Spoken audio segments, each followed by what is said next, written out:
Alright, so I'm going to show you now how to get the final secret night. This is going to involve dying a lot, because you need to die a lot to access the cupcake minigame. I find the easiest way to die is just to run through on night 5 and just push in the wrong number, or just wait until Ballora gets you. But you're going to be seeing this screen a lot.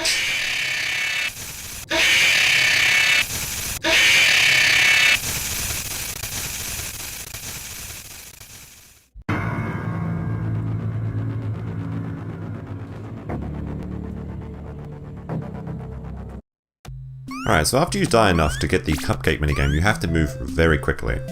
Now, one problem for me is that I had sticky keys going off, so I would press shift 5 times to disable sticky keys before even trying this. Now, as you watch how I play, jumping here is very important, by the way. You have to jump over this cupcake.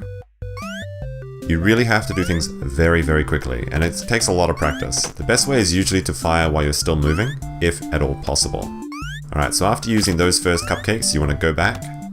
Now this is the triple shot, and hit these two guys. Now you're going to have to be a bit careful here, because you have to jump over this green one. So jump here, and then jump again. Great. Alright, now standing between these two flowers, you can launch off these 3 cupcakes and hit those 2. Now you have to grab the green cupcake and run way back to the start. The green cupcake can go through everyone, so you can hit about 3 people at once with it.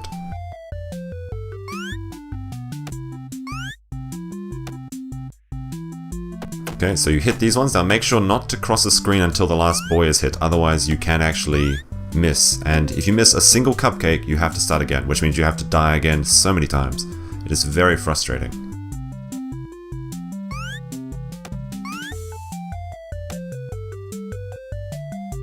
Now, here's the first secret jump where you have to jump off the ledge. Okay, hit those boys while moving. Jump, jump. Now don't be tricked here, you have to jump again through the screen, otherwise you'll get hit. Hit those 2 boys, and looks like time's fine.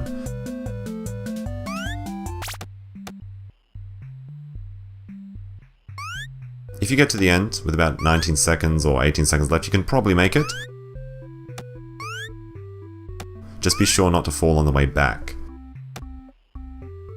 Now, as you can hear the music slowing down, you have to run as fast as you can. And you usually get there with just maybe 1 second to spare.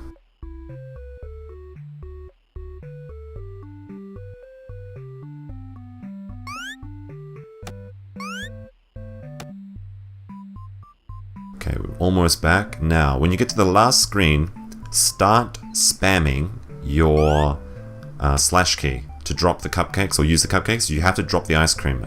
So I'm hitting my slash key right now, and I triggered it with 2 seconds left. Actually, that's pretty quick. And you get to watch this little animation, which reveals a little bit about the story that I'll probably go into later.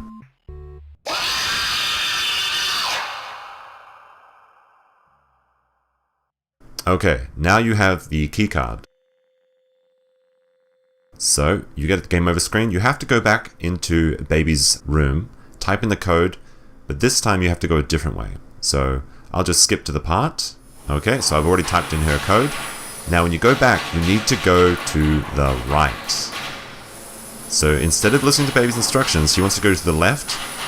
I use my mouse to the right, and I also press the Shift, W, and D.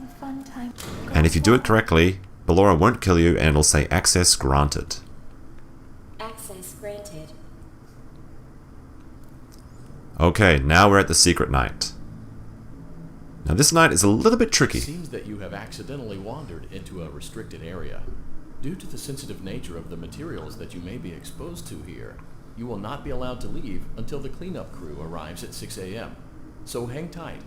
Rest assured that you will be promptly rescued, fired, then sent home. Thank you for being an employee. We hope that your experience has not been as regrettable as ours. Okay, now one thing I'm sure you guys have already heard already, that is if you type in the code, you can see a little secret, which may reveal more of the story actually. I'm going to type in 1983, and we see the kid's bedroom and house from Five Nights at Freddy's 4, which would suggest that the game did take place in 1983. Also, if you notice the Fredbear plush down there with a walkie-talkie, that's actually, I think, very important to the story as well. That is going to show us. I'm gonna making another video about it soon, so please stay tuned for that. Subscribe if you like. But maybe Psychic Fredbear Friend isn't quite psychic and is really just a radio. Anyway, so 1 AM to 4 AM is fairly simple. You have to listen for the sounds. Using a directional headphones is the best way. And 1 to 4 AM he is very relaxed. You can, just check him a bit. Basically, when he's on the screen, he has 2 places he can be. Further back or right by the door. If he's right by the door, you need to close the door. If he's not, you can keep it open. So if I hear a sound on the left, sometimes when I'm being a bit risky, I'll not actually look. But then if he's close to the door like that, I will close the door. Now the next sound is always him going away. That's the most important part. If they're right about at the door and you close it on any side, the next sound is them resetting. So essentially when they reset, they are nowhere and you can relax. Okay, so I heard the sound and he's reset. Now I have to listen for the next sound. And it takes a few tries. Again, it's a bit annoying because you have to go through baby's room every time. Okay, so I heard a sound, but I'm not going to use the door yet because you need to conserve power. The entire night lasts about 9 minutes, so every hour is 1 minute and 30 seconds. Now, I think when you get to about 3 AM, if you have more than 50% power, you're probably okay. The best I did was, I think, 54 or 55. But I think I've beaten this with 53 or 52 as well. But at 4 AM is when the game changes in a big way.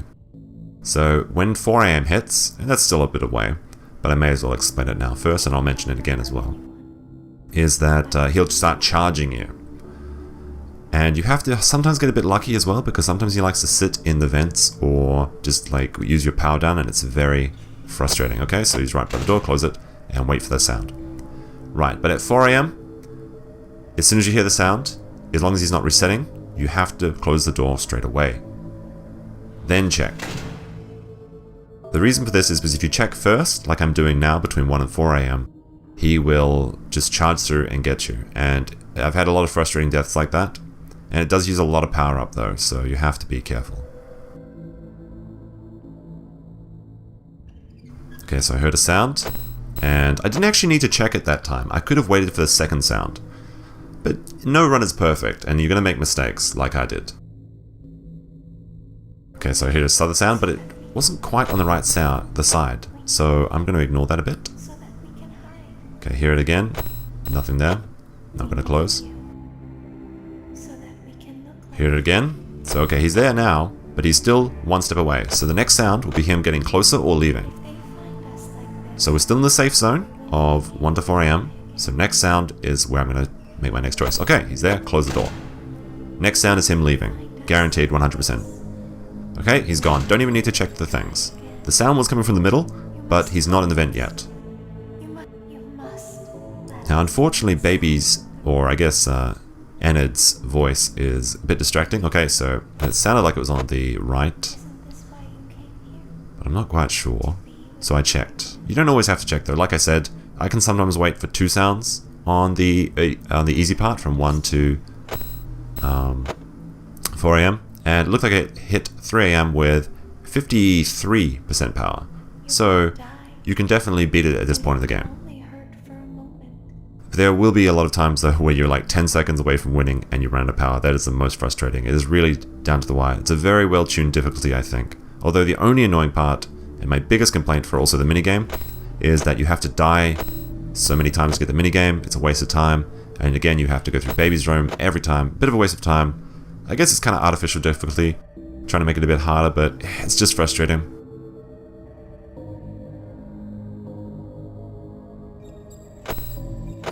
Okay, so we're pretty close to 4 AM here. Now you have to be a bit careful on the transition. I've sometimes felt that when I'm kind of holding my piece of that back at the door, I'm waiting for the next sound, and then it might hit 4 AM and you'll probably charge me. But when it hits 4 AM, that's where you have to change your strategy. So I'll be changing my strategy any moment now, and I actually have quite a bit of power left. Okay, right by the door, close it. Okay. 40%. I think if you hit 4 AM with about 36 or 35% power, you're still in the golden range. Just from my experience. Okay, heard the sound, but he's not quite there, so we're still going to risk it. Now this mechanic is actually very reminiscent of Five Nights at Freddy's 4. Oh, okay, so we're hit 4 AM, 36, we're good to go. So now we have to be a bit more careful. Okay, here's sound, close straight away, check, not there, open. That's the strategy I use. Okay, hear the sound, close, check, open. This part is very tense. I almost do half of it with my eyes closed. You see he's back in the vent, so I'm going to open again. Next sound, he's probably getting closer, so I'm going to close it straight away. Then check. He could be getting out though. Okay, check. He's there, so leave it closed. Next sound is him leaving.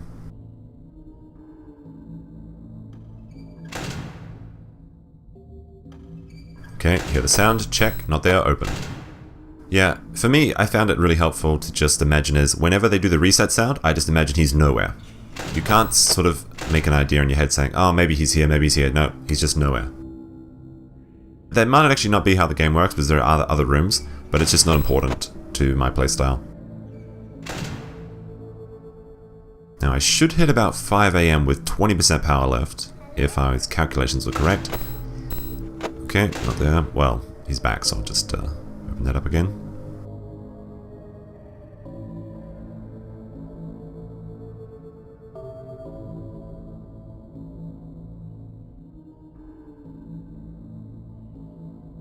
Okay, now you have to listen very carefully. Oh, okay, 5 AM, 20% power left. That means we've got 1 minute and 30 seconds to go. And with 20% power, yeah, I can do this. But you have to listen very carefully. That is, like I said, I sometimes close my eyes when I'm listening, because it just gets rid of the distraction. Okay, here a sound, check. Not there, open. Sometimes the sounds are very subtle as well. Like, you get to recognize them after dying a few times. But if you don't have a set of headphones that have a left and right input, then you're going to be in a bit of trouble, because you need to use sound. A lot of people had this problem with Five Nights at Freddy's 4 as well, where maybe they had a really cheap headset that didn't have the proper directional sound. My headset's actually like a $10 one, so I'm very fortunate that I do have that. The way you can usually check as well is if your microphone has an L or an R on it, on the sides, you can tell if it's left or right. Make sure your headset's on the right way as well. Sometimes I put my headset on backwards, and that makes it impossible. Okay, pretty close to winning here. Just need to be careful. Don't want to use my power too much. It's going to be... You usually hit the 10 seconds to go when your power runs out. Okay, so not anywhere. Alright, this is really risky because he's going to be here soon. I've only got enough power to maybe close one more time. So now I'm going to close it, and that's as much as I can do. And there we go, we won.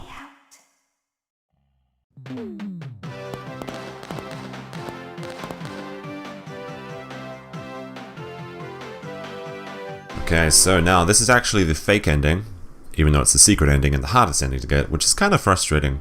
But at least in this ending you get to go back and watch the end of The Immortal and Restless. Sway in the wind, so also do emotions with a special sway guest. between star-crossed lovers. You burned down my house? You call that a house? It was like a morgue in there. I may be undead, but you're heartless. You need to see your son. The baby isn't mine. He ate the cat. Sounds like something he got from your side of the family.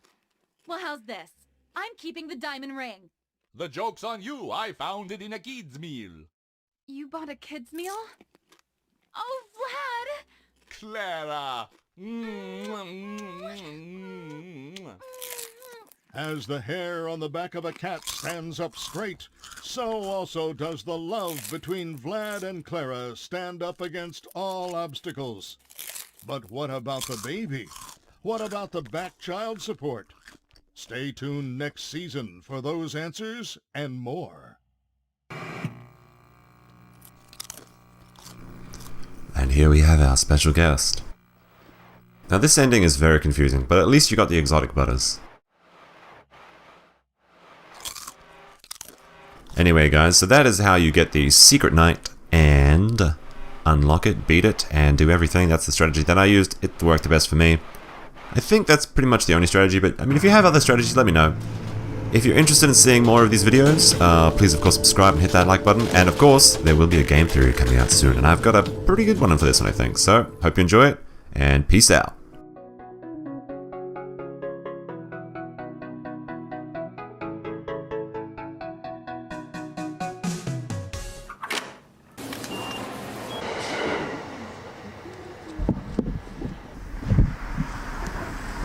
Alright, so we're here in Hikone today. I actually came here to do a hyperlapse of the Hikone Castle. However, I thought I hadn't played Pokemon Go in a while, so I thought I'd try that as Exotic butters.